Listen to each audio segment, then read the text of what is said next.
Sejarah Belitung memang tidak lepas dari beberapa kerajaan lokal yang berkuasa.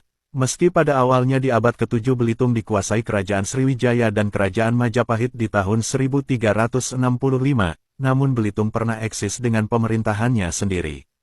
Hak-hak pemerintahan Belitung sendiri baru dimiliki pada abad ke-15 dengan munculnya beberapa kerajaan lokal. Salah satu kerajaan yang muncul di Belitung saat itu adalah Kerajaan Belantu. Meski tidak menjadi kerajaan pertama yang muncul di Belitung, tapi Kerajaan Belantu tetap menjadi bagian penting dari sejarah Belitung. Kerajaan Belantu sendiri mulai muncul pada akhir abad ke-17 hingga awal abad ke-18 bersamaan dengan meluasnya pengaruh dan penyebaran agama Islam di Belitung. Pemerintahan diludai oleh Datuk Ahmad. Kerajaan Belantu sendiri didirikan oleh Datuk Ahmad bergelar Datuk Mempawah. Datuk Ahmad ini sendiri berasal dari Kalimantan Barat dan memerintah Kerajaan Belantu dari tahun 1705 hingga tahun 1741. Saat pertama kali didirikan, pusat Kerajaan Belantu ini berada ditempatkan di kaki Gunung Ludai dengan wilayahnya yang kemudian disebut dengan Belantu. Raja-raja yang memerintah selepas Datuk Ahmad ini antara lain K.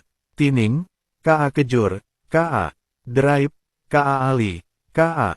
Adam, K. Azan dan yang terakhir K.A. Umar. Kerajaan Belantu dengan pemerintahan di Membalong. Pada perkembangannya, Kerajaan Belantu ini kemudian menjadi wilayah Ngabehi dari Kerajaan Balok di mana keturunannya mendapat gelar Kiai Agus. Pada masa pemerintahan K.A. Deraib tahun 1851 sampai tahun 1870, pusat pemerintahan Kerajaan Belantu dipindahkan dari kaki Gunung Ludai ke daerah Membalong, Kabupaten Belitung. Kekuasaan dari Kerajaan Belantu ini sempat dikuasai Palembang. Saat itu Palembang sendiri dipimpin oleh Cakradiningrat II. Kedatangan dan campur tangan Belanda.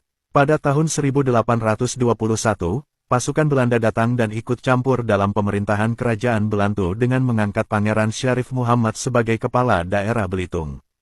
Setahun kemudian di tahun 1822, pemerintahan Belanda di bawah kepemimpinan Kapten J.P. de la Motte menempatkan beberapa pasukan dan tentara di Belitung.